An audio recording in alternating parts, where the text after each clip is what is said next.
السلام عليكم ورحمة الله وبركاته.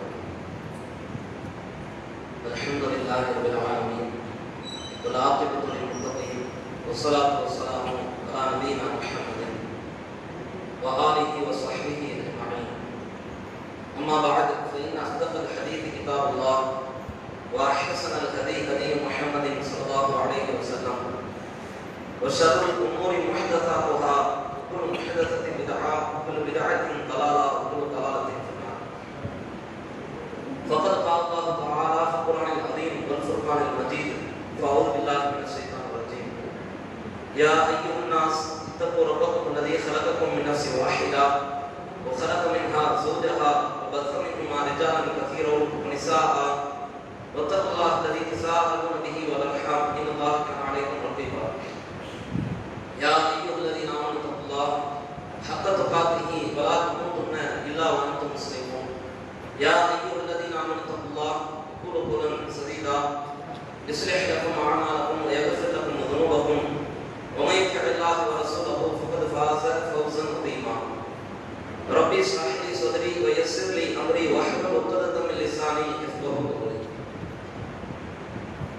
எல்லாம் அல்ல அல்லாஹ்வின் நல்லடியார்களே, அல்லாஹ்வுடைய பேரருளால் இஸ்லாம் என்கின்ற சத்திய மார்க்கத்தை நம்முடைய வாழ்க்கை நெறியாக ஏற்று வாழ்ந்து வருகிறோம். இப்படிப்பட்ட ஒரு சூழலில் பல்வேறு நபர்களுக்கு இஸ்லாம் என்றால் என்னவென்று தெரியாமல் உலகத்தில் அவர்களுடைய சொந்த வாழ்க்கையில் அவர்கள் அனுபவிக்கிற கஷ்டங்களுக்கும் பிரச்சனைகளுக்கும் குழப்பங்களுக்கும் தீர்வை தேடி அலைந்து திரிகிறார்கள். பல்வேறு மனோதத்துவ நிபுணர்களை மருத்துவர்களை எல்லாம் சந்தித்து நிறைய ஆலோசனைகளை எல்லாம் கேட்கிறார்கள். ஒரு கட்டத்தில் அவருடைய குழப்பத்திற்கு தீர்வே கிடையாது என்று தப்பு கணக்கு போட்டு உலகத்திலே தங்களை தற்கொலையும் செய்து கொள்கிறார்கள். இப்படி ஏராளமான பேர் உலகத்தில் தற்கொலை செய்து தங்களுடைய மார்க்க விஷயங்களை அவர்கள் சரியாக அமைக்காததினால் ஏராளமான சேதத்திற்கும் பாதகத்திற்கும் பாதிப்பிற்கும் உள்ளாகி கொண்டிருக்கிறார்கள். ஆனால் இஸ்லாம் என்கின்ற ஒரு மார்க்கத்தை இறைவன் நமக்கு தந்து மிக பிரம்மாண்டமான ஒரு அருளை நமக்கு ஒளிவித்திருக்கிறார். இது இயற்கையாகவே நாம இஸ்லாத்திலேயே பிறந்து வளர்ந்து ஆளாகி இருப்பதினால் இதனுடைய அருமை பெருமைகள் நமக்கு தெரிவது கிடையாது.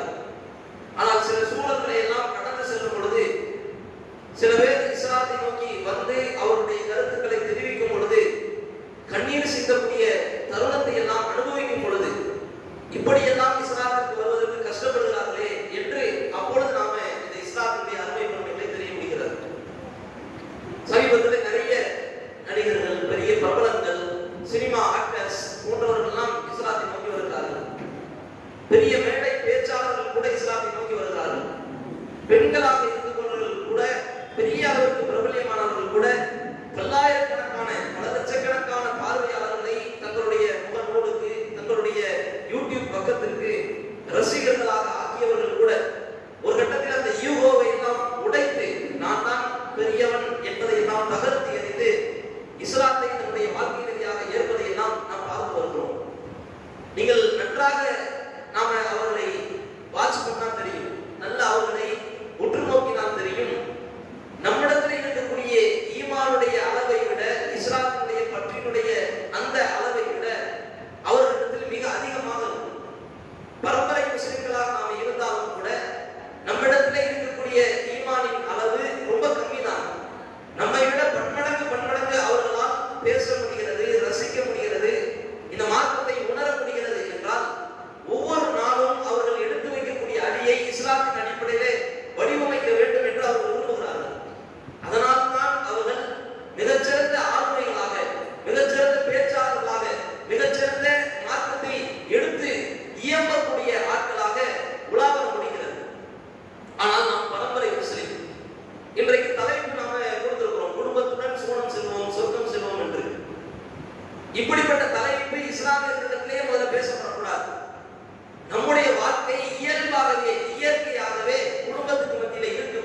இப்படி எல்லாமே பிரச்சனையில் சுழன்று கொண்டிருக்கிறோம் இயல்பாகவே. அது இஸ்லாமியர்களுக்கு மட்டும் கிடையாது. பிற மதத்திற்காக இருந்தாலும் கூட மனைவி இடத்துல பிரச்சனை இருக்கதான் செய்யும், குடும்பத்துக்கு மத்தியில் பிரச்சனை இருக்கதான் செய்யும், சண்டை சச்சரவுகள் இருக்கதான் செய்யும், ஒரு மிஸ் அண்டர்ஸ்டாண்டிங், ஒரு தவறான புரிதல் இருந்து கொண்டே தான் இருக்கும், கவருக்கு போற வரைக்கும் இருக்கும். அது இயற்கை. ஆனால் அதற்கு இஸ்லாம் என்ன தீர்வை தருகிறது, சொல்லிக் கொடுக்கிறது என்பதை பார்த்து தீர்வை எடுக்கக்கூடியவன் உண்மையில் இஸ்லாமியன். அதுதான் சொர்க்கத்தினுடைய பாதை. ஒரு குடும்பம் எப்படி வடிவமைக்கப்பட வேண்டும் என்று நாம தீர்மானிக்க கூடாது. நாம நம்ம இஷ்டத்துக்கு என் வாழ்க்கை, என் குடும்பம், நான் தான் எப்படி இருக்கணும், நான் தான் முடிவு பண்ணுவேன், நீ யாரு என்று நம்ம யாரையும் பார்த்து கேள்வி கேட்க கூடாது. ஏன்?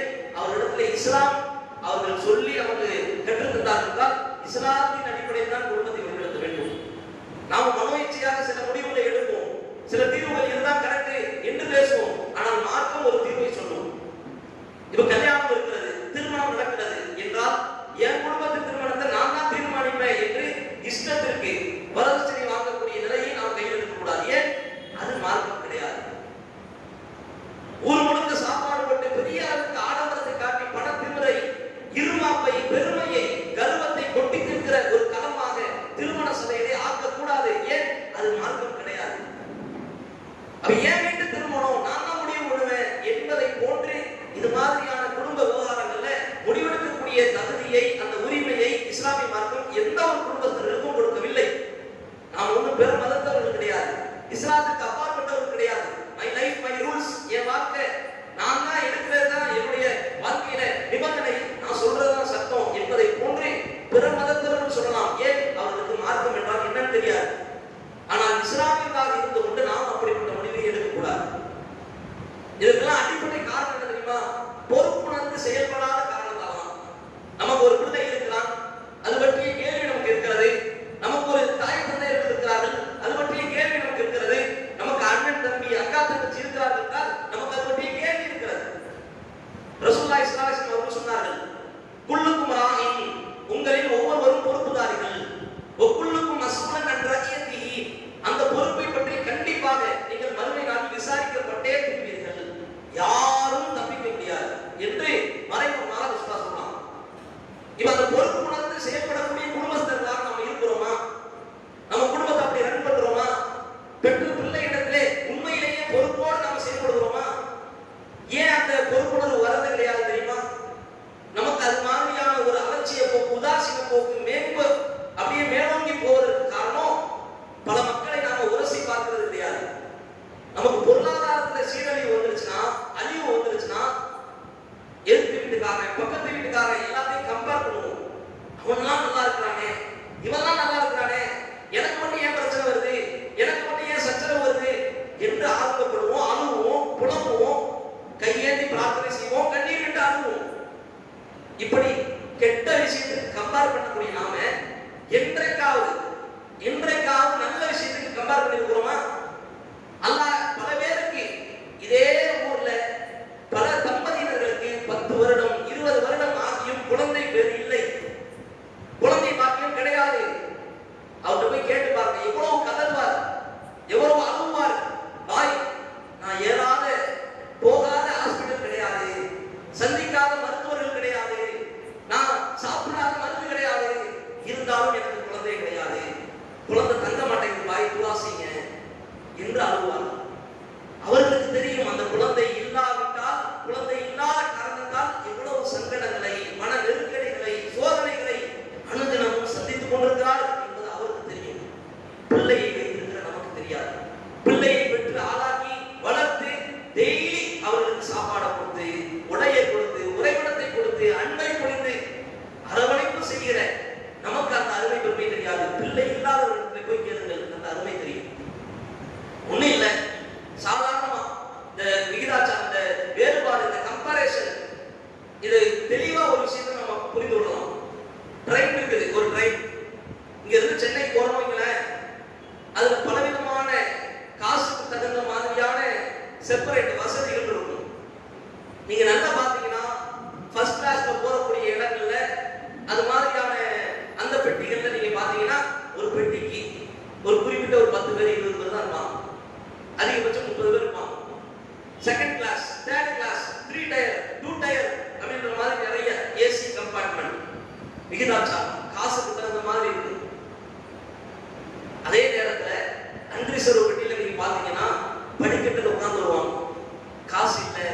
டிக்கெட்டு கம்மியான ரேட்டு, முன்பதிவு செய்யல அப்படின்றதுக்காக. எவ்வளவு வேறுபாடு பாருங்க. இந்த அருமை பெருமைகள் அவர்களுக்கு தெரியாது. பணக்காரர்களுக்கு படிக்கட்டுல உட்கார்ந்து குளிர்ல வெயில்ல அப்படியே காஞ்சி ஓஞ்சி ஊர் வந்து சேர்றதுக்குள்ளால நாக்கு தள்ளி எவ்வளவு சிரமப்படணும் அந்த பணக்காரர்களுக்கு தெரியாது. ஏன்? அவர்கள் அப்படி வருவது கிடையாது. ஆனால் ஒரு ஏழைக்கு, ஒரு முன்பதிவு செய்யாத ஒரு பயணிக்கு அது தெரியும். ஏன்? பல தடவை அனுபவிச்சிருக்கிறோம். இதுதான் வித்தியாசம். நமக்கு குழந்தை இல்லாத நேரத்தில் குழந்தை பற்றிய ஒரு அருமை பெருமைகள் நமக்கு தெரிகிறது. ஐயோ, குழந்தை கிடைச்சிடாதா, குழந்தை பாக்கியம் கிடைச்சிடாதா என்று நாம கதறுகிறோம், அழுகிறோம். ஆனா ஒரு கட்டத்துல குழந்தை கிடைச்சிருச்சுன்னா அந்த குழந்தையை இஸ்லாத்தின் அடிப்படையில் வளர்க்கிறோமா? சொர்க்கத்தை நோக்கி அவனுக்கு வழிகாட்டுகிறோமா? நரக படுகொலை நோக்கி அழைக்கிறோமா? அதை யோசித்து பார்க்க வேண்டும். ஏன்னா பெருவாரியான பிள்ளைகளை பெற்றோர்கள் அணுகக்கூடிய விதத்தை எல்லாம் பார்த்தா நமக்கெல்லாம் பெரிய ஆச்சரியமா இருக்குது. நாம பல நேரத்துல இல்லாத விஷயத்துக்காக அழுகணும். இஸ்லாத்தை பொறுத்தவரை என்ன தெரியுமா? இஸ்லாத்தினுடைய கான்செப்ட் என்ன தெரியுமா? எது உங்களுக்கு தரப்படலையோ அது பற்றி அல்லாஹ் கேட்க மாட்டான். கேள்வி கிடையாது. உங்களுக்கு பிள்ளை இல்லை என்றால் அந்த பிள்ளையை பற்றிய கேள்வி மறுமை நாள் கிடையாது. உங்களுக்கு பிள்ளை இருக்கிறது என்றால் அந்த பிள்ளையை எப்படி பெற்ற, எப்படி நீ வளர்த்த, எப்படி ஆளாக்கின, எப்படி அவனுக்கு பாவத்தை விட்டு தடுக்கக்கூடிய ஒரு களத்தை சொல்லிக் கொடுத்தாய், எப்படி நன்மையான காரியங்களை எல்லாம் அவர்களுக்கு கற்றுக் கொடுத்தாய் என்று கேள்வி, பல கேள்விகள் வரும். ஒரு பிள்ளையை பெற்றிருந்தால் இவ்வளவு சிரமம். உலகத்தில் வேண்டுமானால் அது ஒரு கண்ணியம், ஆனால் மறுமையில அது மிகப்பெரிய கேள்வி கணக்கிற்குள்ளாகும்.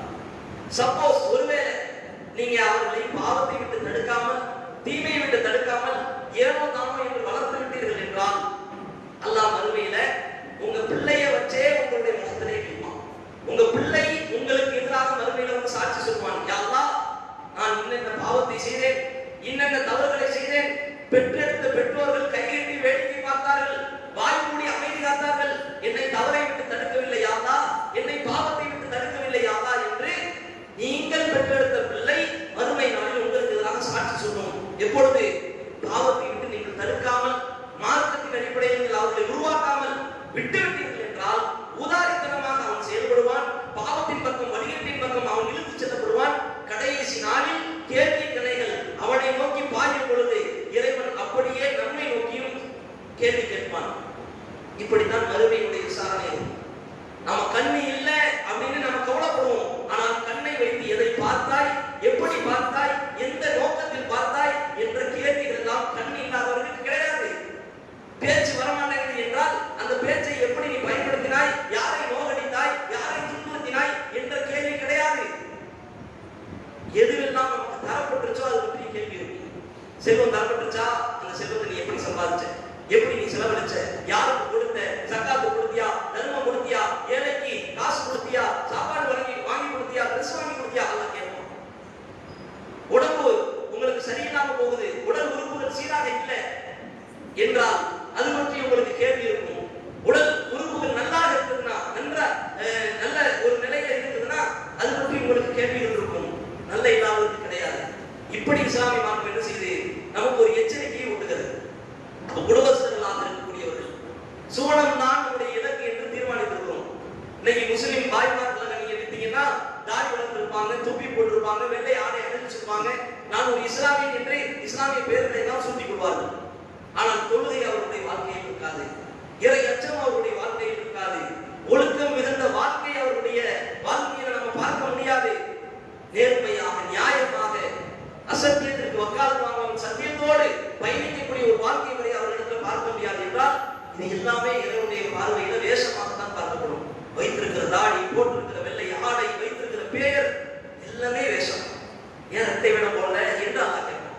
தாய்மார்களாக இருக்கக்கூடியவர்கள் எல்லாருமே புர்கா போடுறோம், எல்லாருமே ஒரு அந்நிய ஆண் வந்தால் எடுத்து தலையில முக்காடு போடுகிறோம். ஒரு வெட்க உணர்வு இஸ்லாம் ஊட்டி தந்த ஒரு வளர்ப்பு முறை உண்மைதான். ஆனால் சொந்த வாழ்க்கையில இறையச்சத்தோடு வாழக்கூடிய ஒரு அணுகுமுறையை நீங்கள் செயல்படுத்தவில்லை என்றால் போட்டிருக்கிற புர்கா வேஸ்ட், வச்சிருக்கிற இஸ்லாமிய பெயர் வேஸ்ட். அல்லாஹ் சொர்க்கத்தை நோக்கி தான் நம்மை அழைக்கிறான். குர்ஆன்ல அல்லாஹ் சொல்றான், வஸாரிகு இலா மக்ஃபிரத்தின் மின் ரப்பிக்கும் வ ஜன்னத்தின் அர்துஹ ஸமாவாத்தி வல் அர்த். படைத்தவன் உங்களை அழைக்கிறான், பாவ மன்னிப்பின் பக்கம் உங்களை அழைக்கிறான். வானம் பூமி என்று மிக பிரமாண்டமாக பறந்து விரிந்து கிடக்கிற சொர்க்கத்தை நோக்கி உங்களை அழைக்கிறான். திருமறை குர்ஆன் உங்களை கூப்பிடுகிறது. இதை விட்டு விட்டு நீங்கள் எங்கே போகிறீர்கள் என்றெல்லாம் அல்லாஹ் கேட்கிறான்.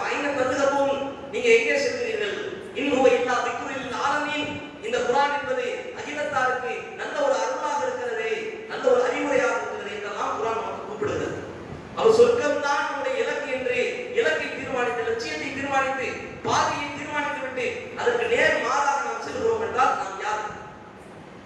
இன்றைக்கு வாழ்க்கை முறையை ஒவ்வொன்றையும் நீங்கள் அரசு ஆராய்ந்து பாருங்கள், ஒப்பிட்டு உரசி பாருங்கள். எல்லா வகையிலையும் பாவம் நம்முடைய வாழ்க்கையில கலந்துருச்சு. இந்த உலகத்துல எந்த பொருளை எடுத்தாலும் கலப்படம். ஒரு நகைச்சுவைக்காக சொல்லுவாங்க, என்ன செய்வாங்கன்னா, ஒருத்தர் வந்து வாழ்க்கையிலே வெறுத்து சாக போயிட்டார். சாகறதுக்காக விஷத்தை குடிக்கிறார். கடைசியில பார்த்தா அவர் சாகல. என்னன்னு பாத்தீங்கன்னா, குடித்த விஷத்துல கலப்படம். அவரை காப்பாத்துறதுக்காக ஹாஸ்பிட்டல் தூக்கிட்டு போறாங்க. ஹாஸ்பிட்டல் தூக்கிட்டு போனா கொஞ்ச நேரத்திலே செத்துட்டாரு. என்னன்னு பாத்தீங்கன்னா, அவருக்கு போட்ட ஊசி, போட்ட மருத்துவம் எல்லாமே கலப்படம். விஷம் எப்படி கலப்படமாகி அவரை காப்பாற்றியதோ, மருந்து அப்படியே கலப்படமாகி விஷமாக மாறி அவர் இறந்து போயிட்டார். இப்படி உதாரணத்துக்கு சொல்லுவாங்க, வாழ்க்கை முழுவதும் திங்கிற அரிசி, சாப்பாடு எல்லாமே கலப்படமாகி போச்சு. எதையுமே நம்ம வந்து பியூரா வாங்க முடியல. குடிக்கிற பால், அருந்துகிற தண்ணீர் எல்லாமே கலப்படமாகி போச்சு. இப்படி கலப்படம் நிறைந்த வாழ்க்கையை வாழும் பொழுது நமக்கு இஸ்லாத்திலே கலப்படம் வந்துவிடக்கூடாது, ஈமானிலே கலப்படம் வந்துவிடக்கூடாது. இன்றைக்கு பார்த்தால் நீங்க எடுக்கக்கூடிய எல்லா விஷயங்களையும் நீங்கள் யோசித்து பாருங்கள். அல்லாஹ்வுடைய மார்க்கம் நமக்கு வழிகாட்டிய முறைகள் ஏராளம் இருக்கிறது. அல்லாஹ்வுடைய தூதரை பற்றி அல்லாஹ் குர்ஆனிலே சொல்றான், மா ஆதாக்கும் ரசூல், இந்த தூதர் உங்களுக்கு எதை தந்தாரோ ஃபஹுதுஹு, அதை நீங்கள் எடுத்துக் கொள்ளுங்கள். வமா நஹாக்கும் அன்ஹு, இந்த தூதர் உங்களை எதை விட்டு தடுத்தாரோ ஃபன்தஹு, அதை விட்டு நீங்கள் விலகிக் கொள்ளுங்கள். தூதருடைய முகவரை இவ்வளவுதான். ரசூலுல்லாஹ் எதை ஹலாலாக்கினாங்களோ அதை ஹலாலாக்கி வாழ்வதுதான் இஸ்லாமிய வாழ்க்கை முறை. எதை ஹராமாக்கி தந்தார்களோ அதையெல்லாம் ஹராமாக்கி வாழ்வதுதான் இஸ்லாமிய முறை, வாழ்க்கை முறை. சரியா? இதுதான் ரசூலுல்லாஹ்வுடைய அந்த முகவரை. அல்லாஹ்வுடைய தூதரை பற்றி அல்லாஹ் வந்து சொல்லி இருந்த ஒரு விதம். இன்றைக்கு ரசூலுல்லாஹ் சொல்லி இருந்த ஹலாலான விஷயங்களை தான் நாம் ஹலாலாக்கி வாழ்கிறோமா? எவ்வளவு விஷயங்கள் இருக்கிறது. குடும்ப விஷயங்கள்ல எவ்வளவு விஷயங்களை ரசூலுல்லாஹ் சொல்லி தந்திருக்கிறாங்க. உன் மனைவி வாயில ஒரு சின்ன ஒரு உணவை நீ ஊட்டினாலும் கூட இதுவும் தர்மமாக கருதப்படுகிறது. இதெல்லாம் நம்ம வெட்க உணர்வினால மாமியார் இருக்கிறாங்க, புள்ள இருக்கிறான் என்று இதையெல்லாம் அவாய்ட் பண்ணுவோம். சின்ன விஷயம் தான். இஸ்லாத்தை பொறுத்த வரைக்கும் நீ போடுகிற செருப்பாக இருந்தாலும், அணிகிற ஆடையாக இருந்தாலும் வலது காலில் போடக்கூடிய செருப்பாக இருக்கணும். பிஸ்மில்லாஹ் சொல்லி வலது காலில் போடணும் என்று இஸ்லாமிய மார்க்கம் சொல்லி தரும். போடுகிற ஆடை வலது கையில முதல்ல ஆரம்பிக்கணும், வலதுபுறமாக ஆரம்பிக்கணும். தலையை சீவுகிறோம் என்றால் அது கூட வலதுபுறமாக சொல்லா என்ன செஞ்சிருக்கிறாங்க, சொல்லி கொடுத்துருக்கிறாங்க. சின்ன சின்ன விஷயத்தையும் ஒழுங்குபடுத்துகிற மார்க்கம் இஸ்லாமிய மார்க்கம். ஆனால் நாம பெரிய விஷயத்திலே கோட்டை விடுறோம் நிறைய இடங்கள்ல. இப்ப உதாரணத்துக்கு எங்க பார்த்தாலும் வீட்டுல டிவி, அதுக்கு நடக்கக்கூடிய நாடகங்கள், அதை காட்டுகிற ஊடகங்கள், அவர்கள் அழைத்து செல்கிற பாதை, பயணம் எல்லாமே பாவத்தை நோக்கி இருக்கிறது, அசிங்கத்தை நோக்கி இருக்கிறது. குடும்பத்தோடு உட்கார்ந்து ஒரு நாடகத்தை பார்க்கிறோம். அதிலே வலம் வரக்கூடிய, அதிலே காட்டப்படுகிற, ஒளிபரப்பக்கூடிய அந்த ஆண்கள், பெண்கள் அந்நிய ஆண்களாக இருக்கிறார்கள், அந்நிய பெண்களாக இருக்கிறார்கள், அரைகுறை ஆடையோடு இருக்கிறார்கள். ஆனால் அவர்களுடைய அந்த விஷயத்தை எல்லாம் பார்த்து கெட்டு போகிற ஒரு கேடுகட்ட குடும்பமாக உண்டாகக்கூடிய ஒரு அவல நிலை இன்றைக்கு சமுதாயத்தில் இருக்குதா இல்லையா?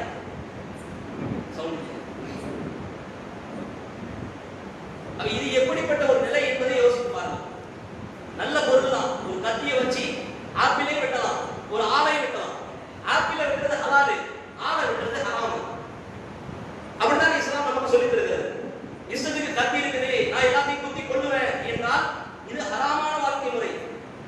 ஹலாலான வாழ்க்கை முறை, உனக்காக பசிக்காக நீ ஒரு ஆடை அறுத்து சாப்பிடலாம் இஸ்லாத்தினுடைய அடிப்படையில், ஒரு பழத்தை அறுத்து சாப்பிடலாம் இஸ்லாத்தின் அடிப்படையில்.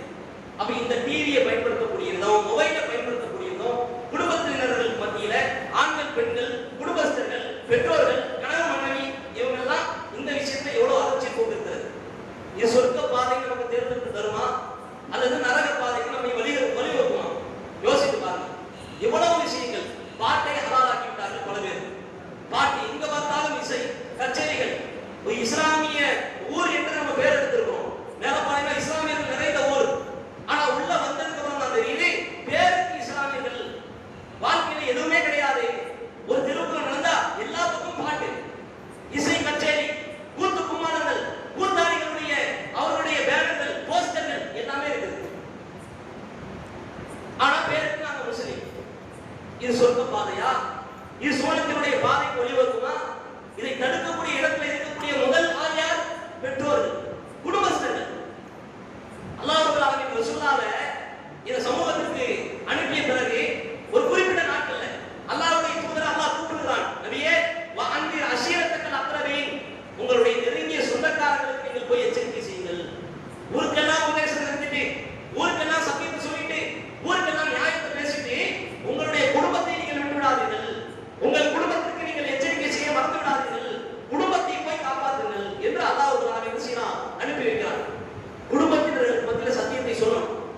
இன்றைக்கு உங்கள் குடும்பத்தினர் மத்தியில எவ்வளவு பாவங்கள் நடக்கிறது.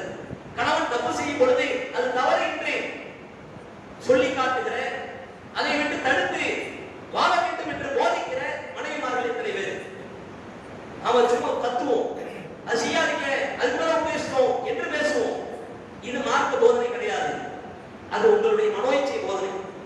பொதுவாகவே நமக்கு பிடிக்காத விஷயம் எங்கெல்லாம் நடக்குதோ நமக்கு கோபம் வரும், ஆத்திரம் வரும். அது இயல்பு, மனித இயல்பு. ஆனால் அந்த இடத்திலே உண்மையிலேயே நீங்கள் கோபப்படுவதை விட, ஆத்திரப்படுவதை விட மார்க்க உபதேசங்களை செய்தால் அவன் அன்றைக்கு திருந்தாத்தாலும் கூட அடுத்த நாள் திருந்துவான். நீங்கள் இருந்தாலும் இறந்தாலும் பிற்காலத்திலே ஒரு கட்டத்தில் யோசித்து பார்ப்பான், இதையெல்லாம் சொல்லி கொடுத்தாங்களே, இதையெல்லாம் போதிச்சு கொடுத்தாங்களே, திருந்துவோம் என்று திருந்துவான். செய்த பாவத்தை நினைத்து வருந்துவான். அப்படி மார்க்கம் என்ன செய்கிறது? நமக்கு சொல்லி தருகிறது. அவன் இஸ்லாத்தினுடைய போதனை மட்டும்தான் ஒரு மனிதனை இறுக்கி பிடிக்கும், அவனை கொள்கைகளை தக்க வைக்கும், ஏகத்துவத்தை நிற்க வைக்கும். அதை விட்டு தடுமாறாமல் தடமாறாமல் அவனை காப்பாற்றக்கூடிய ஒரே போதனை இஸ்லாம் தான். மனித இயல்புகளை கத்துவோம், நாம அவர்களை திட்டுவோம், அடிப்போம், அல்லது வீட்டுக்கு வெளியே போலாம் என்று துரத்துவோம். பெற்ற பிள்ளையாக இருந்தாலும் கட்டிய கணவனாக இருந்தாலும் ஒரு கட்டத்துக்கு மேல நம்ம என்ன செஞ்சிடறோம்னா இது மாதிரியான வார்த்தைகளை எல்லாம் பயன்படுத்தி விட்டு மார்க்க உபதேசத்தை செய்ய மறந்துடும். அப்ப மார்க்கம் தான் என்ன செய்யும்? ஒரு மனுஷனை தக்க வைக்கும் என்பதை இஸ்லாமிய மார்க்கம் நமக்கு சொல்லி தருகிறது. லுக்மான் என்ற ஒரு நல்லடியார், அல்லாஹ் அவரை நபியாக அனுப்பவில்லை, ஆனால் ஒரு நல்லடியாராக வாழ்ந்தார். நல்லடியார் என்றால் பிறக்கும் போதே நல்லடியார் கிடையாது, வாழ்ந்து பிள்ளையை பெற்றெடுத்து அந்த பிள்ளைக்கு தேவையான அறிவுரைகளை எல்லாம் போதித்து நிறைய அறிவுரை குர்ஆனை நீங்க எடுத்து பார்த்தீங்கன்னா வரிசையா அல்லாஹ் அடுக்கிக் கொண்டே போகிறான். அவருடைய அறிவுரை எக்கச்சக்கமான அறிவுரை. ஏதோ ஒரு நாள் ரெண்டு நாள் செஞ்ச அறிவுரை கிடையாது.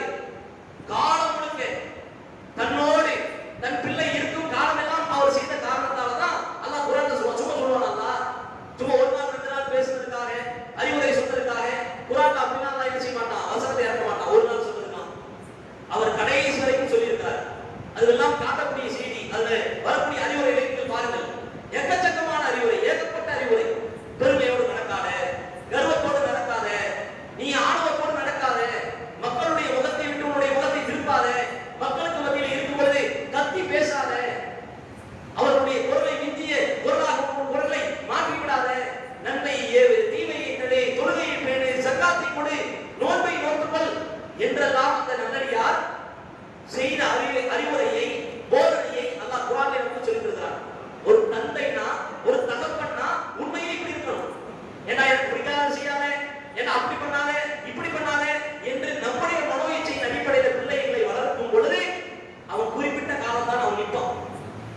சரி பாப்பா சொல்லிட்டாரு, அத்தா சொல்லிட்டாரு அப்படின்றதுக்காக ஒரு நாள் அல்லது ரெண்டு நாள், சரி அதிகபட்சம் தந்தை மரணிக்கிற வரைக்கும் நல்லா இருப்பான். அதுக்கப்புறம் அவனை காப்பாற்றுறது யாரு? பாவத்தை விட்டு தடுத்து நிறுத்துவது யாரு? மார்க்க அறிவுரைகள் தான். இஸ்லாத்தை விட, இஸ்லாமிய போதனைகளை விட நீங்கள் சேர்த்து வைக்கிற சொத்துக்களை எல்லாம் விட இஸ்லாமிய சொத்து தான் அதிகம். அதுதான் அல்லாஹ்விடத்தில் மிகச் சிறப்பு. கோடிக்கணக்கா என் பிள்ளைக்கு நான் பணத்தை சேர்த்து வச்சிருக்கிறேன், என் பிள்ளைக்காக நல்ல பிள்ளையை திருமணம் செய்து வைத்திருக்கிறேன், என் பிள்ளைக்காக கல்வியை கொடுத்திருக்கிறேன், நகை நட்டுகளை சேர்த்து வச்சிருக்கிறேன் என்பதையெல்லாம் தாண்டி இஸ்லாமிய போதனையின் அடிப்படையில் என்னுடைய பிள்ளையை வளர்த்திருக்கிறேன் என்றால் இதுதான் மிகப்பெரிய சொத்து. இஸ்லாத்தை விட மிகப்பெரிய சொத்து ஏதாவது இருக்க முடியுமா? கோடிக்கணக்கில் காசு இருக்குது ஒரு பையன், லட்சக்கணக்கில் அவன் நகை நட்டுகள் இருக்குது, சொத்து பத்துகள் இருக்குது, மனைவி அழகான மனைவி இருக்கிறா. இதெல்லாம் சொத்தா? இதெல்லாம் செல்வமா? இதெல்லாம் இருந்தும் அவன்கிட்ட இஸ்லாம் இல்லாட்டா இவன் தான் மிகப்பெரிய ஒரு இழப்பிற்குள்ளானவன். இவன் தான் இஸ்லாத்தின் அடிப்படையில் மிகப்பெரிய ஒரு ஏழை. ஏன்? இஸ்லாம் என்கின்ற மிக பிரம்மாண்டமான சொத்து, மிக பிரம்மாண்டமான ஒரு அருள் அவனுடைய வாழ்க்கையில இல்லை. அதனால இன்றைக்கு பார்க்கிறோம் ஏராளமான பேர் இஸ்லாமிய டாக்டர்கள் என்று சொல்றாங்க, வக்கீல்கள் என்று சொல்றாங்க. கொள்கையின் அடிப்படையில் அவருடைய வாழ்க்கை இல்லை, இஸ்லாம் சொல்லித்தந்ததின் அடிப்படையில் அவருடைய வாழ்க்கை இல்லை. ஆனால் அவர்களை பெற்றெடுத்த பெற்றோர்கள் அவர்களை தடுப்பதும் கிடையாது. தொழுகை கூட தொடாத பல மருத்துவர்கள் இருக்கிறாங்க இஸ்லாமியர்கள் என்ற பெயர்ல. மார்க்கத்தின் அடிப்படையில் வாழ்க்கையை செயல்படுத்துவதற்கு திம்பில்லாமல் திராணி இல்லாமல் பல மருத்துவர்கள் இருக்கிறாங்க, பல உயர் பதவிகள்ல அங்கம் வகிக்கக்கூடியவர்கள் இருக்கிறாங்க. இஸ்லாம் என்றால் என்னன்னு தெரியல, ஆனால் பேர்ல இஸ்லாம் காஜா, அப்துல்லா, அப்துல் ரஹ்மான் இப்படின்ற மாதிரி பேர்ல தான் இஸ்லாம் என்று இருக்குமே தவிர வாழ்க்கையில் இருக்காது. இது எப்படிப்பட்ட மனநிலை? இவர்கள் எங்கிருந்து வந்தார்கள்? மாநிலத்திலிருந்து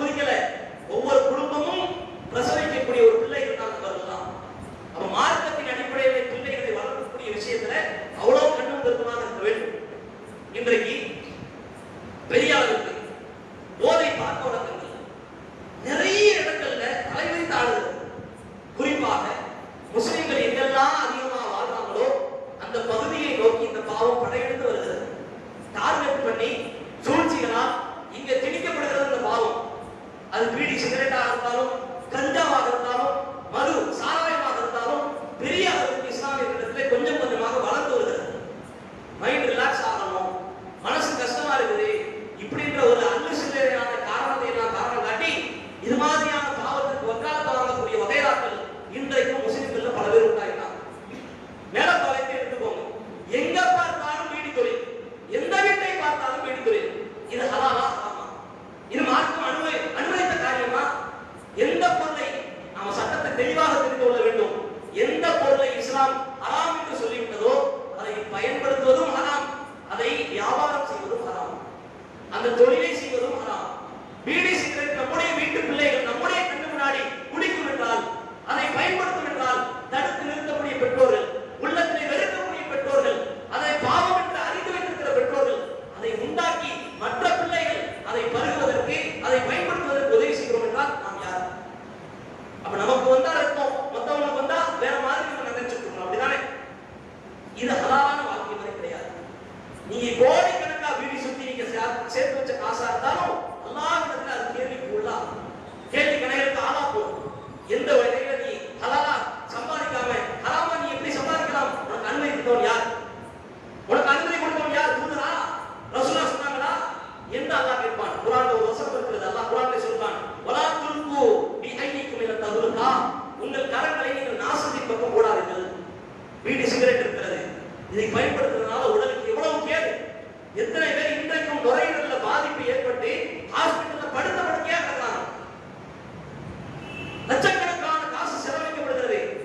குறிப்பாக இந்த மேலப்பாளையம் ஏழை எளியவர்கள் அப்படியே வறிய நிலையில, வறுமை நிலையில காலத்தை ஓட்டக்கூடியவர்கள், இவங்களுக்கு இந்த பாவம் மேலோங்கி உடல் உறுப்புகள் எல்லாம் சிதிலமடைந்து அப்படியே சேதப்படுத்தப்பட்டு படுத்த படுக்கையாக இன்றைக்கும் கைகோட்ட போய் பாருங்க. பல மக்கள் நோயாளிகளாக இருந்து கொண்டிருக்கிறார்கள். அவர்களை தடுப்பதற்கு யாரும் இல்லை.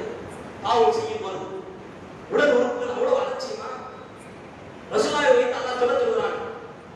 மக்களுக்கு சொன்னார்கள், என்ன நேரத்தில் சொன்னார்கள்னா, ஒரு சஹாபி எப்ப பார்த்தாலும் இரவு ஃபுல்லா நின்று வணங்குகிறார், பகலெல்லாம் நோன்பு வைக்கிறார். இந்த சஹாபியினுடைய செயல்பாடு ரசூலுல்லாஹ் காதுக்கு போகிறது. ரசூலுல்லாஹ் அந்த சஹாபியை கூப்பிடுறாங்க, இன்னாரே இப்படி எல்லாம் செய்றீங்களோ, உங்களுக்கு அனுமதி கொடுத்தவன் யார்? உங்கள் உடலை நீங்கள் வருத்திக் கொள்கிறீர்கள், உங்கள் உடலை நீங்கள் சேதப்படுத்துகிறீர்கள். அப்பொழுது ரசூலுல்லாஹ் சொன்னாங்க, வ இன்னலி ஜஸதிக அலைக ஹக்கா, உங்கள் உடலுக்கு செய்ய வேண்டிய கடமை என்று இருக்கிறது. வ இன்னலி ஐனிக அலைக ஹக்கா, உங்கள் கண்களுக்கு செய்ய வேண்டிய கடமை இருக்கிறது, தூக்கம் இருக்கணும். வ இன்னலி ஸௌரிஜிக அலைக ஹக்கா, உங்கள் மனைவிக்கு செய்ய வேண்டிய கடமை இருக்கிறது. வ இன்னலி ஸௌரிக அலைக ஹக்கா, உங்கள் அண்டை வீட்டுக்காரர்களுக்கு செய்ய வேண்டிய கடமை இருக்கிறது. இத்தனையையும் மறந்துட்டு நைட்டு ஃபுல்லா நான் இன்னும் வணங்குவேன், பகலெல்லாம் நான் நோன்பு வைப்பேன் என்றால் இதற்கு அனுமதி இருந்தவன் யார்? இப்படி செய்யக்கூடாது என்று சஹாபி தடுக்கிறார்கள் ரசூலுல்லாஹ். அந்த சஹாபி பாவம் பண்ணல, தப்பு செய்யல, உடலை வெட்டிக்கிட்டு ரத்தத்தை சிந்தல. அவர் செய்தது வணக்க வழிபாடுதான். அந்த வணக்க வழிபாடு கூட வாழ்க்கையை நொறுக்கும் என்றால், தடுக்கும் என்றால், இயல்பு வாழ்க்கைக்கு இடைஞ்சலாக ஆகும் என்றால் அதை இஸ்லாமி மார்க்கம் தடுக்கிறது. இப்போ சொல்லுங்க, நம்ம வாழ்க்கை முறை எப்படி இருக்கிறது? எல்லா வகையிலும் உடலுக்கு சேதத்தை ஏற்படுத்துகிறோம், மனைவிக்கு பங்கத்தை ஏற்படுத்துகிறோம். எல்லா வகையிலையும் சம்பாதிக்கக்கூடிய சம்பாத்தியம் அது ஹலாலானதாக இல்லை, உடலை வருத்திக் கொண்டு இருக்கக்கூடியதாக இருக்கிறது, அல்லது உடலை சேதப்படுத்தக்கூடியதாக இருக்கிறது, குடும்ப செலவாக இருக்கும். இவ்வளவு சொல்றதுக்கு காரணம், குடும்பத்தோடு சுமணம் செல்வோம் என்று நம்முடைய இலக்கை மையப்படுத்தி பாதையை வடிவமைத்து பயணம் செய்யக்கூடிய பயணிகளாக இருக்கக்கூடிய நாம வாழ்க்கையில இஸ்லாத்தினுடைய அங்க அம்சங்களை, அடையாளங்களை அப்படியே போற பொருட்களை விட்டு விட்டு போகிறோம் என்றால் இது சுவனத்துக்கு நம்மை வழிவகுத்தாது, நரகத்துக்கு தான் நம்மை வழிவகும். சொர்க்கத்துக்கு போற சொல்லிட்டு நரகத்துக்கு தான் போயிட்டு இருக்கோம். சென்னைக்கு போறாங்க, சென்னையுடைய வழியை தான் தேர்ந்தெடுக்கணும். சும்மா இந்த பக்கம் ஸ்ரீலங்காவை பார்த்து போயிட்டு நான் சென்னைக்கு போறேன்னு சொன்னா கடல் தான் வரும். அது மாதிரி தான் வாகனங்களை நோக்கி பயணம் செய்து கொண்டு நாம் சொர்க்கத்துக்கு போறோம் என்றால் நம்முடைய தொழுகை மட்டும் சொர்க்கத்தை தீர்மானிக்காது. நம்முடைய வாழ்க்கையில உள்ள சின்ன சின்ன விஷயங்களை கூட அல்லாஹ் பார்ப்பான், அதை கேட்பான்.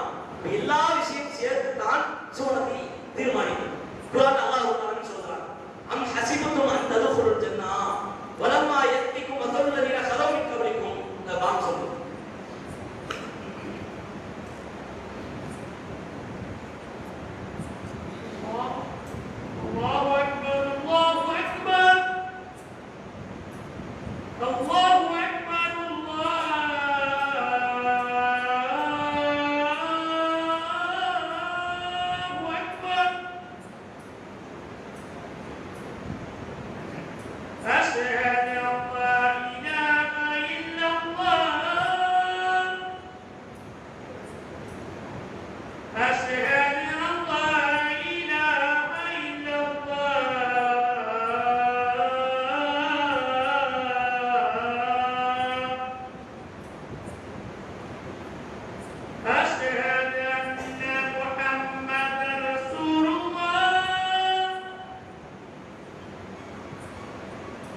எல்லாம் அல்ல அல்லாஹ்வின் நல்லடியார்களே,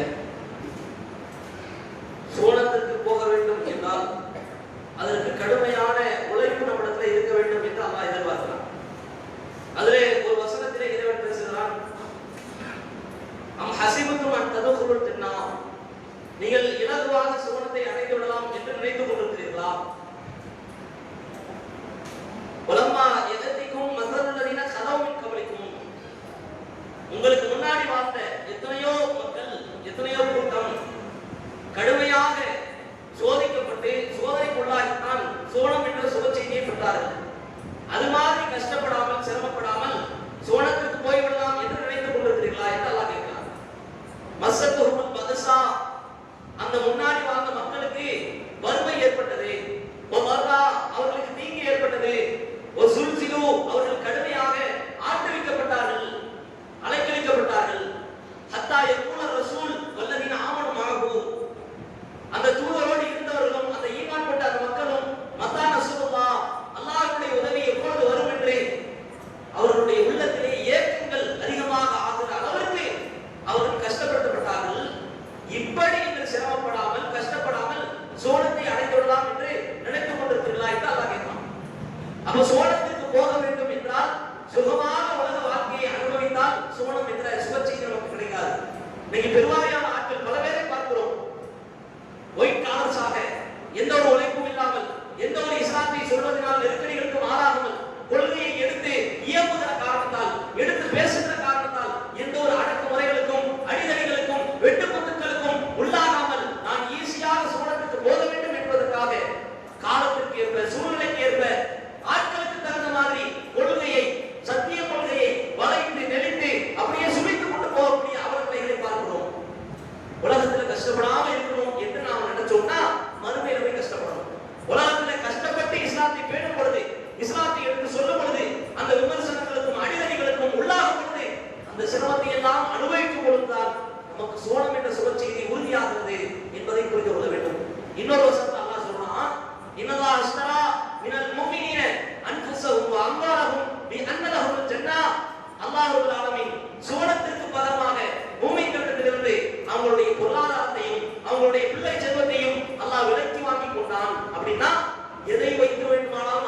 செய்வான்.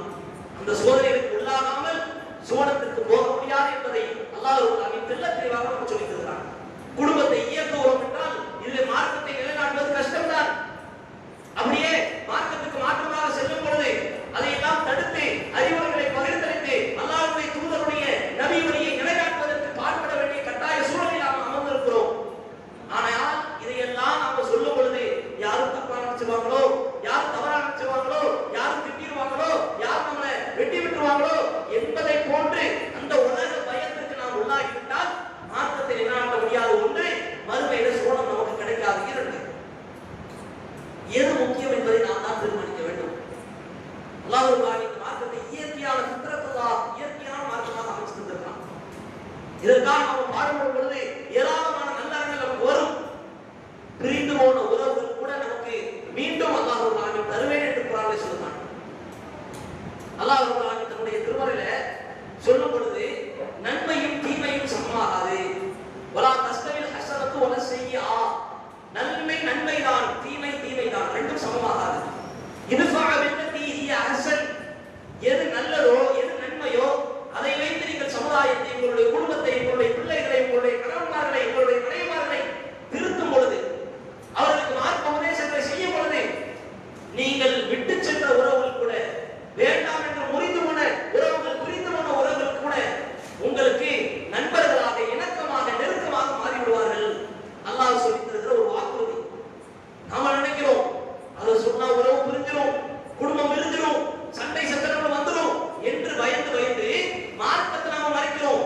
ஆனா அல்லாஹ் என்ன சொல்றான், ஏண்டா நீ மார்க்கத்தை சொல்லு, எவன் பிரிஞ்சு போனானோ, எவன் வேண்டாம் என்று புறக்கணித்து போனானோ அவனை ஓன் நண்பனை நான் ஆக்குறேன்டா என்று அல்லாஹ் சொல்றான்.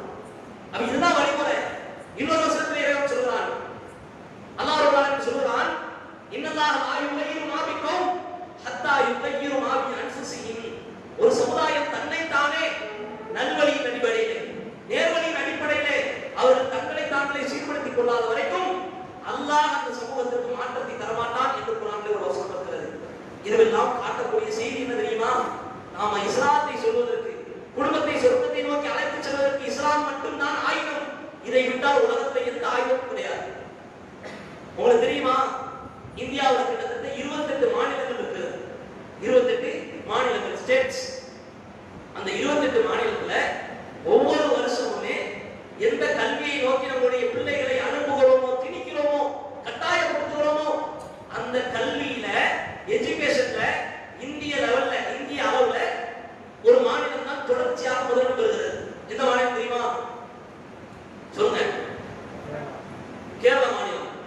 கேரள மாநிலம் தான் ஒவ்வொரு வருஷமுமே எஜுகேஷன்ல கல்வி நல்ல சொல்லி கொடுக்குறாங்க, நல்ல ஒரு கல்வியை வந்து அவங்க கற்றுக் கொடுக்குறாங்க என்று சொல்லி வருஷா வருஷம் மத்திய அரசால் பாராட்டுக்குள்ளாகிறது அந்த மாநில அரசு. ஆனால் நமக்கு தெரியாத இன்னொரு செய்தி இருக்கிறது.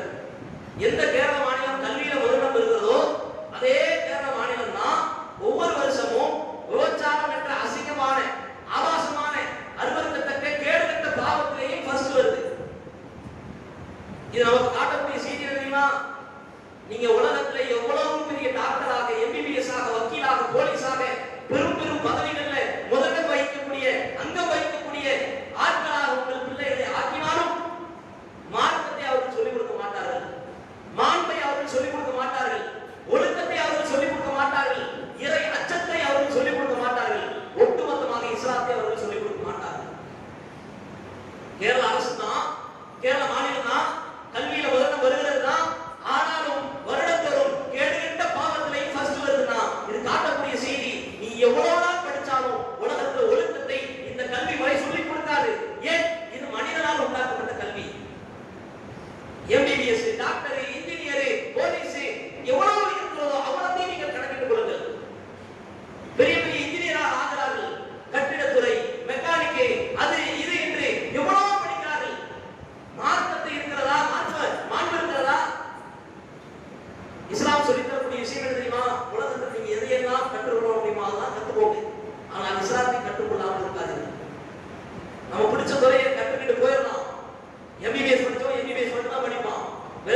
இது இல்லாமல் பயணிக்கக்கூடிய பயணம் என்பது, அந்த பாதை என்பது கரடுமுரடான பாதை. எப்பொழுது வேண்டுமானாலும் அந்த சக்கரம் கலன்று ஓடிவிடலாம். மிகப்பெரிய ஒரு பாதிப்பை நமக்கு தரக்கூடிய ஒரு வாழ்க்கை முறையை நாம் அனுபவித்துக் கொண்டிருக்கிறோம். அதனால நம்முடைய குடும்பத்தை இயக்கும் பொழுது, வடிவமைக்கும் பொழுது மார்க்கத்தின் அடிப்படையில் வடிவமைக்கும். அதனால்தான் ரசூலுல்லா குடும்பத்தினுடைய ஆரம்பத்தை ரசூலுல்லா ஒரு கட்டத்திலே உணர்ந்து ஒரு நேரத்திலே சொன்னார்கள். நீங்கள் உலகத்திலே வாழும்போது ஆண் மக்களை பார்த்து அல்லாஹ்வுடைய தூதர் சொன்னார்கள், ஆண்களாக இருக்கக்கூடியவர்கள் பெண்ணை தீர்மானிக்கும் பொழுது, மணப்பெண்ணை தேர்ந்தெடுக்கும் பொழுது, லி ஹஸபிஹா அவருடைய பரம்பரையை நீங்கள் பார்க்கிறீர்கள், லி ஜமாலிஹா அவருடைய அழகை நீங்கள் பார்க்கிறீர்கள், ஒலி தீனிஹா நீங்கள் மார்க்கத்தையும் சில பேர் பார்த்துக் கொண்டிருக்கிறீர்கள். ஆனால் ரசூலுல்லாஹ் சொல்லிவிட்டு சொன்னார்கள், நீங்கள் எதை பார்க்கிறீர்களோ இல்லையோ, எது இருக்கோ இல்லையோ, மார்க்கத்தை பேணக்கூடிய பெண்ணை நீங்கள் தீர்மானித்துக் கொள்ளுங்கள். மார்க்கம் இருந்தால் குடும்பம் நிம்மதி வரும், மார்க்கம் இருந்தால் குடும்பம் அமைதி வரும், குடும்பத்தில் உள்ள தீர்வுகள் அது அழகான முறையிலே இஸ்லாத்தின் அடிப்படையில் அமையும். மார்க்க பெண்ணாக இருக்கும். நீங்க நல்லா இப்ப பாத்தீங்கன்னா, ஏன் ரசூலுல்லாஹ் ஒவ்வொரு பெண்ணையும் பார்த்து சொல்ல, பெண்களை பார்த்து நீ கணவனை தேர்ந்தெடுக்கும் போது இப்படி கணவனை தேர்ந்தெடுங்க என்று ஏன் சொல்லல? யோசித்து பாருங்கள். என்ன நமக்கு தோணுகிறது என்றால், ஒவ்வொரு குடும்பத்தையும் அலங்கரிக்கக்கூடிய அலங்காரம் பெண்கள் தான். ஆண்களை காட்டிலும் பெண்களுக்கு அதிக நேரம் குடும்பத்தோடு செலவழிக்கக்கூடிய ஒரு பாக்கியத்தை இறைவன் கொடுத்திருக்கிறார். ஆண்கள் உங்களுக்காக உழைக்க சென்று விடுவார்கள், உங்களுக்காக, உங்களுடைய உணவுக்காக, உங்களுடைய உடைக்காக, உங்களுடைய உறைவிடத்திற்காக, நீங்கள் அணிகிற ஆடை அணிகலன்களுக்காக பயணம் செய்வதற்கு, சம்பாதிப்பதற்கு, பல தியாகங்களை செய்வதற்கு, உழைப்பதற்கு சென்று விடுவார்கள். ஆனால் குடும்பத்தோடு பயணிக்கிற ஒரு பாக்கியம் பெண்களாக இருக்கக்கூடிய உங்களுக்கு தான் இருக்கிறது. பிள்ளை எப்பொழுதுமே உங்களோட அரவணைப்புல இருக்கும்.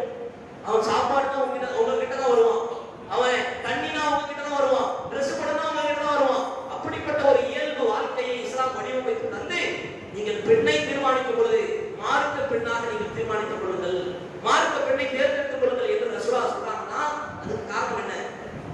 மார்க்கப்பட்டுள்ள பெண்ணாக நீங்கள் இருக்கிற காலம் வரைக்கும் தான் உங்கள் குடும்பம் சொர்க்கத்தை நோக்கி பயணிக்கும். மார்க்க பெண்ணாக நீங்கள் இல்லை என்றால், மார்க்கத்தின் அடிப்படையிலே வடிவமைக்கக்கூடிய குடும்பமாக உங்கள் குடும்பம் இருக்காது. அல்லாஹ் நம்மை பாதுகாக்கணும். அதனாலதான் எல்லா முசீபத்தும் படையெடுத்து வருது.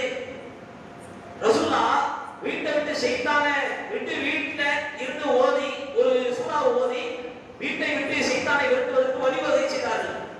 ஏன்? குடும்பம் என்பது ஒரு சமூகத்தினுடைய பிறப்பிடம். இங்க இருந்தா ஒரு சமூகமே பிறக்குது. நீங்கள் பெற்றெடுக்கக்கூடிய பிள்ளை, நீங்கள் வேண்டுமானால் இறந்து போகலாம், அவனுக்கு பிள்ளை பிறக்கும், அவனுக்கு பிள்ளை பிறக்கும். இப்படியே ஒரு சந்ததி, ஒரு தலைமுறை, ஒரு கோத்திரம், ஒரு பெரும் கிளை உண்டாகிடும்.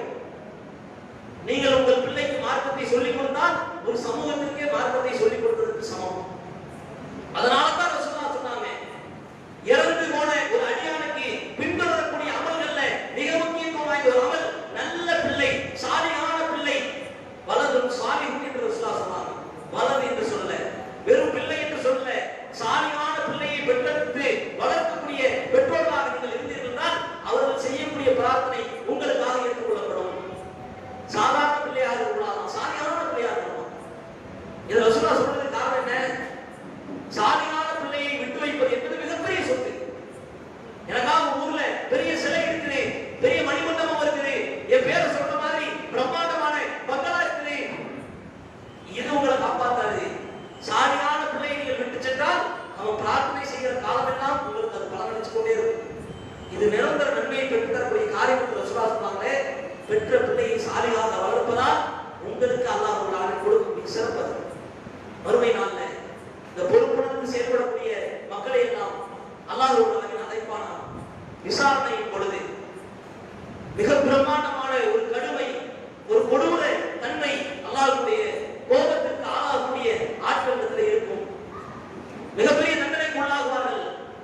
அல்லாஹ் ரப்பல் ஆலமீன் தன்னுடைய தூதரை வைத்து ஒரு நேரத்தில் சொல்ல சொன்னான், உலகத்திலே பொறுப்புணர்ந்து செயல்படக்கூடிய குடும்பஸ்தராக நீங்கள் இருக்கலாம், பொறுப்புணர்ந்து செயல்படக்கூடிய கணவனாக நீங்கள் இருக்கலாம், மனைவியாக நீங்கள் இருக்கலாம், பிள்ளையாக நீங்கள் இருக்கலாம். ஏதோ ஒரு வகையிலே நீங்கள் பொறுப்புணர்ந்து செயல்படுகிறீர்கள் என்றால் அல்லாஹ் ரப்பல் ஆலமீன் மறுமை நாள்ல மிக பிரம்மாண்டமான ஒரு மேடையை, அலங்கார மேடையை, ஒளி வீசக்கூடிய மேடையை அல்லாஹ் அமைப்பானான் தன்னுடைய வலது புறத்தில். உலக மாந்தர்கள் ஒட்டுமொத்தமாக அணிவகுத்து நிறுத்தி வைக்கப்படுவார்கள். அமெரிக்காக்காரன் நிற்பான், ஆப்பிரிக்காக்காரன் நிற்பான், ஜப்பான்காரன் நிற்பான், மோடி அமித்ஷா ஒரு சில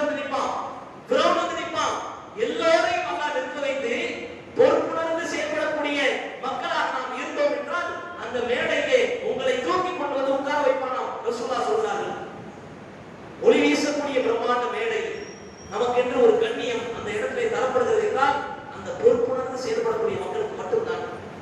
இப்ப சொல்லுவோம், இப்ப யோசிச்சு பாருங்க, நம்ம பிள்ளைகிட்ட, நம்முடைய பெற்றோர்கிட்ட, நம்முடைய கணவன்மார்கிட்ட, நம்முடைய மனைவிமார்கிட்ட பொறுப்புணர்ந்து செயல்படுறோமா?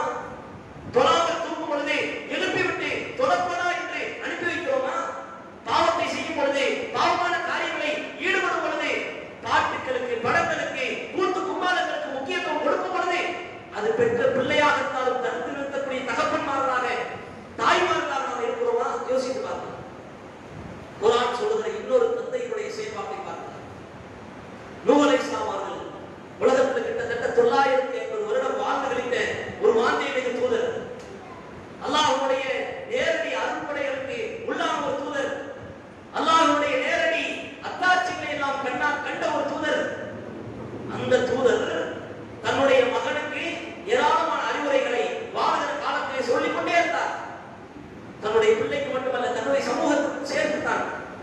ஆனா அல்லாஹ் அவருக்கு கொடுத்த சோதனை என்ன தெரியுமா? 950 வருஷம் ஆண்டும் தான் கட்டுகிற கப்பலை கூட நிரப்ப முடியாத சூழல். அந்த அளவுக்கு கூட ஆட்கள் இஸ்லாத்தை நோக்கி வரல. ஒரு கப்பல் கூட நிறைஞ்சிருக்கல. சொற்ப மக்கள் தான் இஸ்லாத்தை நோக்கி வந்தார்கள். மிக குறிப்பாக அவர் பெற்றெடுத்த பிள்ளை இஸ்லாத்துக்கு வரல, அவர் கட்டிய மனைவியும் இஸ்லாத்துக்கு வரல. எவ்வளவு பெரிய வேதனை யோசித்து பாருங்கள். இன்னும் சொல்றதா இருந்தா, அந்த பிள்ளை இடத்துல இஸ்லாத்தை சொல்லுகிறார் சொல்லிக்கொண்டே இருக்கிறார். ஒரு கட்டத்துக்கு மேல் தன்னுடைய சமூகத்தின் மீது உள்ள கோபத்தின் காரணத்தால் அல்லாஹ்விடத்தை கையேந்தி விடுகிறார். இறைவா, இவர்கள் பெற்றெடுக்கக்கூடிய பிள்ளைகளை கூட பாவியாகத்தான் பெற்றெடுத்துக் கொண்டிருக்கிறார்கள். இறைவா, இவர்களை நீ அழித்து விடு என்று அல்லாஹ்விடத்தை கையேந்தி விடுகிறார். அல்லாஹ் கப்பலை கட்டச் சொல்கிறான், கப்பலை கட்டுகிறார். உலகத்தில் உள்ள ஒவ்வொரு உயிரினத்தினுடைய ஜோடியை அவர் எடுக்கிறார், கப்பலை அப்படியே நிரப்புகிறார். சொற்ப மக்கள், இஸ்லாத்தை நோக்கி வந்த மக்கள் அவர்கள் இருக்கிறார்கள். ஆனால் தன்னுடைய பெற்றெடுத்த மகன் இல்லை, கட்டிய மனைவியும் இல்லை. ஊரை நோக்கி அல்லாஹ்வுடைய சாபம் வருகிறது, இறைவனுடைய பிடி வருகிறது, மிக பிரம்மாண்டமான வேதனை இறங்குகிறது. அல்லாஹ் குர்ஆனிலே சொல்றான், நாம் ஃபுதியத்தி ஸமா, வானத்தினுடைய வாசலை நாம் திறந்து விட்டோம். மழை தாறுமாறாக பெய்து தள்ளுகிறது. அப்படியே உலகம் முழுவதும், பிரபஞ்சம் முழுவதும் அப்படியே நீரால், ஆகாரத்தால் அப்படியே உயர்ந்து வருகிறது. கண்ணுக்கு முன்னாடி பெற்ற பிள்ளை தண்ணீரை தத்தளித்துக் கொண்டிருக்கிற ஒரு தருணத்தை சந்தித்தார் அந்த நூஹ் அலைஹிஸ்ஸலாம். தகப்பன் என்ற ஸ்தானத்திலே பிள்ளை தவித்துக் கொண்டிருக்கும் பொழுது அவருடைய உள்ளத்தில் எவ்வளவு பெரிய ஒரு நெருக்கடி வந்திருக்கும் யோசித்து பாருங்க. பெற்ற பிள்ளை தண்ணீரை கடந்து தத்தளிச்சுட்டு இருக்கான், சாக கிடக்கிறான். தகப்பனாக இருந்து கை கொடுத்து தூக்கி இருக்கலாம். ஆனால் அந்த இடத்திலேயும் அவர் சொன்னது, இஸ்லாத்தை ஏற்றுக்கொள், உன்னை கப்பலை ஏற்றுக்கொள்வது, இதுதான் சொன்னார். ஆனா அவருடைய பிள்ளைக்கு கிடைத்த துர்பாக்கியம், கடைசி வரைக்கும் அவன் இஸ்லாத்துக்கு வரவே இல்லை. தண்ணீர மூழ்கிற தருணத்தை பார்த்து அல்லாஹ்விடத்தை கண்ணீர் செலுத்துகிறார். இறைவா, என் மகன், இறைவா என் மகன் விற்றையாவா என்று கண்ணீர் செலுத்துகிறார். தகப்பன் நான், தந்தை நான். ஆனால் அவருக்கு கிடைத்த பதில் என்ன தெரியுமா? அல்லாஹ்விடத்திலிருந்து அல்லாஹ் சொல்றான், நபியே நூஹே, உன் மகன் நீங்க சொல்றீங்க, ஆனால் அவன் எனக்கு எதிரியாக இருக்கிறாங்க. என்னுடைய எதிரி உங்களுக்கு எப்படி மகனாவான்? நீங்கள் பெற்றெடுத்த காரணத்தால் பிள்ளை என்ற ஸ்தானத்தில் வைக்கிறீர்கள். ஆனால் உண்மையிலேயே அவன் உங்கள் பிள்ளை இல்லை, அவன் காஃபிர், ஷிர்க் வச்சுட்டான். அதே நிலையில் இறந்து போக வேண்டும் என்று கண்ணுக்கு முன்னாடி ஒரு தந்தை தன்னுடைய பிள்ளை சாவதை கண்ணால் காண்கிறார். எப்படிப்பட்ட ஒரு நெருக்கடி! இன்னைக்கு நாம நிறைய பேர் சொல்லுவோம், என் பிள்ளைக்கு நான் எவ்வளவு சொல்லிட்டேன், அதை செய்யாத, அந்த பாவத்தை செய்யாத, இது செய்யாத என்று எவ்வளவு சொல்லிட்டேன். ஒரு கட்டத்துக்கு மேல் நாம அலட்சியப்படுத்துகிறோம். அதை விட்டு நாம் அப்படியே ஒதுங்குகிறோம். போதும், சொன்னது போதும் என்று நாம நினைக்கிறோமே. இந்த போதும் சொல்றது தெரியுமா? அது எப்பொழுது சொல்லணும்? ஒண்ணு நமக்கு மரணம் வரணும், அல்லது நாம் பெற்றெடுத்த பிள்ளைக்கு மரணம் வரணும். நாம யாரை பாவத்தை விட்டு தடுக்கிறோமோ அவர்களுக்கு மரணம் வரணும். இதுதான் எந்த பாயிண்ட். அந்த தூதர்களுடைய வாழ்க்கையை வச்சு அங்க நமக்கு பாடம் கொடுக்கிற விஷயமும் அதுதான். என் தூதர் நான் விட்டு வைக்கிறா, அவன் பிள்ளைக்கு, அவருடைய பிள்ளைக்கு இஸ்லாம் வழங்கப்படல, சாகர வரைக்கும் பிரச்சாரம் செஞ்சோம், சத்திய மார்க்கத்தை அவருடைய பிள்ளை ஏற்றுக்கொள்ளல. சோதிக்கக்கூடிய சோதனை இப்படித்தான் இருக்கும். அல்லாஹ் வச்சாங்க எவ்வளவு பெரிய ஒரு சோதனை.